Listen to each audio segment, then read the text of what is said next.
ಬೆಂಗಳೂರು ವಿಶ್ವವಿದ್ಯಾಲಯದ ಜಾತಿ ಕಿತ್ತಾಟಕ್ಕೆ ಈಗ ರಾಜಕೀಯ ಎಂಟ್ರಿ ಆಗಿದೆ. ವಿಶ್ವವಿದ್ಯಾಲಯದಲ್ಲಿ ಪರಿಶಿಷ್ಟ ಜಾತಿಯವರಿಗೆ ಉನ್ನತ ಹುದ್ದೆ ಸಿಗ್ತಾ ಇಲ್ಲ ಅನ್ನೋ ಕೂಗಿದೆ. ಇದಕ್ಕೆ ವಿಧಾನ ಪರಿಷತ್ ವಿಪಕ್ಷ ನಾಯಕ ಛಲವಾದಿ ನಾರಾಯಣಸ್ವಾಮಿ ಧ್ವನಿಗೂಡಿಸಿದ್ದಾರೆ. ಇದರ ಬೆನ್ನಲ್ಲೇ ಬೆಂಗಳೂರು ವಿವಿಗೆ ತೆರಳಿ ಪರಿಶೀಲನೆ ಮಾಡಿದ್ದು ವಿಶ್ವವಿದ್ಯಾಲಯಗಳ ಸಮಸ್ಯೆ ಪರಿಹಾರಕ್ಕೆ ಉಪ ಕುಲಪತಿಗಳಿಗೆ ಡೆಡ್ಲೈನ್ ಕೊಟ್ಟಿದ್ದಾರೆ.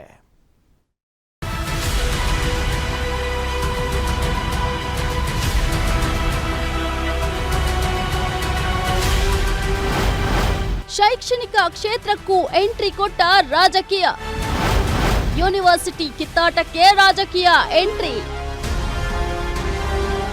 ಬೆಂಗಳೂರು ವಿಶ್ವವಿದ್ಯಾಲಯದಲ್ಲಿ ದಲಿತ ಅಧಿಕಾರಿಗಳು, ಪ್ರೊಫೆಸರ್ಗಳು, ಸಿಬ್ಬಂದಿ ಸಾಮೂಹಿಕ ರಾಜೀನಾಮೆ ನೀಡಿದ ವಿಚಾರ ದೊಡ್ಡ ಮಟ್ಟದಲ್ಲಿ ಸದ್ದು ಮಾಡಿದೆ.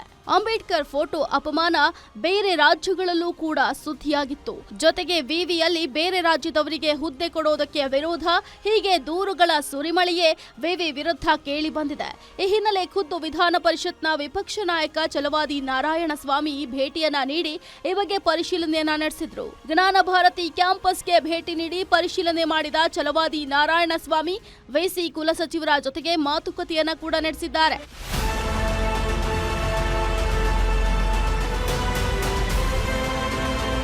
ಸಭೆ ಬಳಿಕ ಮಾತನಾಡಿ, ವಿಶ್ವವಿದ್ಯಾಲಯವು ವಿದ್ಯಾರ್ಥಿಗಳಿಗೆ ವಿದ್ಯಾ ದೇಗುಲ. ನಾವು ಇದರ ಆಶ್ರಯದಲ್ಲಿ ಬಂದವರು. ಹಲವು ಕಾರಣಗಳಿಗೆ ಈ ವಿವಿ ನ್ಯೂಸ್ ಆಗಿತ್ತು. 2 ತಿಂಗಳ ಹಿಂದೆ ಕೆಲ ಗೊಂದಲ ಕೂಡ ಆಗಿತ್ತು. ಎಸ್ಸಿ ಸಮುದಾಯದ ಪ್ರೊಫೆಸರ್ಗಳು ರಾಜೀನಾಮೆ ಕೊಟ್ಟಿದ್ರು. ಅದರ ಬಗ್ಗೆ ತಿಳಿದುಕೊಂಡಿದ್ದೀನಿ. ಅಂಬೇಡ್ಕರ್ ಅವರ ಅಧ್ಯಯನ ಪೀಠ ಸರಿಯಾಗಿ ಬಳಕೆಯಾಗಬೇಕು. ಈ ಎಲ್ಲ ಗೊಂದಲಗಳ ಕುರಿತು ಸಭೆಯನ್ನ ನಡೆಸಿ ವಿಸಿ ಜೊತೆಗೆ ಚರ್ಚೆ ಮಾಡಿದ್ದೀನಿ. ಮುಂದೆ ಯಾವುದೇ ಗೊಂದಲ ಆಗಬಾರದು ಅಂತಲೂ ಕೂಡ ಸೂಚನೆಯನ್ನ ನೀಡಲಾಗಿದೆ. ಪ್ರೊಫೆಸರ್ ಒಬ್ರು ಬ್ಯಾಕ್ಲಾಗ್ ನಲ್ಲಿ ಬಂದಿದ್ರು.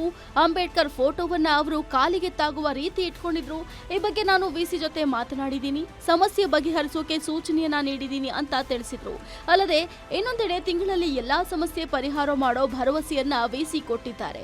ಒಂದು ವೇಳೆ ಸಮಸ್ಯೆ ಪರಿಹಾರ ಆಗದೆ ಹೋದ್ರೆ ಹೋರಾಟವನ್ನ ಮಾಡ್ತೀವಿ, ಸರ್ಕಾರದ ಗಮನಕ್ಕೆ ತರ್ತೀವಿ ಅಂತ ವಿಶ್ವವಿದ್ಯಾಲಯಕ್ಕೆ ಚುರುಕು ಮುಟ್ಟಿಸಿದ್ದಾರೆ. ಏನೇನು ಸಮಸ್ಯೆಗಳಿದೆಯೋ ಅದನ್ನೆಲ್ಲವನ್ನು ಬಗೆಹರಿಸಬೇಕು ಅಂತೇಳಿ ಮಾತಾಡಿ ನಾನೇ ಇವತ್ತಿಲ್ಲಿಗೆ ಭೇಟಿ ಕೊಟ್ಟಿದ್ದೇನೆ. ಎಲ್ಲ ವಿಚಾರಗಳನ್ನಲ್ಲೇ ಕೂಲಂಕುಷವಾಗಿ ಮಾತಾಡಿದ್ದೇನೆ. ಈ ಎಲ್ಲ ಸಮಸ್ಯೆಗಳು ಜೊತೆಗೆ ಬ್ಯಾಕ್ಲಾಗ್ ಹುದ್ದೆಗಳನ್ನು ಭರ್ತಿ ಮಾಡ್ತಕ್ಕಂಥದ್ದು ಅನೇಕ ವಿಚಾರಗಳು ಅವರ ಗಮನಕ್ಕೆ ಬಂದಿದೆ. ಎಲ್ಲವನ್ನು ಒಂದು 2 ತಿಂಗಳಲ್ಲಿ ಎಲ್ಲವನ್ನೂ ಪರಿಶೀಲನೆ ಮಾಡಿ ಅದೆಲ್ಲವನ್ನೂ ಇತ್ಯರ್ಥಪಡಿಸ್ತೇನೆ ಅಂತಕ್ಕಂಥ ಮಾತನ್ನು ಹೇಳಿದ್ದಾರೆ. ಇದು ಅವರ ಕೈಯಿಂದಲೇ ಆಗಬೇಕಾಗಿರೋದು. ಯಾಕಂತಂದರೆ ಇದನ್ನು ಏನು ಸರ್ಕಾರದ ಮಟ್ಟದವರೆಗೂ ಹೋಗುವ ಅವಶ್ಯಕತೆ ಇಲ್ಲ. ಅದರಿಂದ ನಾವು ಹೇಳಿದ್ದ ಎಲ್ಲವನ್ನೂ ಮಾಡ್ತೇನೆ ಅಂತ ಹೇಳಿರೋ ಕಾರಣದಿಂದ ಅವರು ಇನ್ನೂ ಕೂಡ ಎಲ್ಲರೂ ಅವರ ಬಗ್ಗೆ ಪ್ರಶಂಸೆಯ ಮಾತುಗಳನ್ನು ಆಡಿದ್ದಾರೆ. ಬಹಳ ಒಳ್ಳೆಯ ರೀತಿಯಲ್ಲಿ ಅವರು ನಡ್ಕೊಳ್ತಾರೆ, ಒಟ್ಟೊಟ್ಟಾಗಿ ಎಲ್ಲರನ್ನೂ ತೆಗೆದುಕೊಂಡು ಹೋಗ್ತಾರೆ ಅಂತಕ್ಕಂಥ ಮಾತನ್ನು ಕೂಡ ಎಲ್ಲರೂ ಹೇಳಿದ್ದಾರೆ.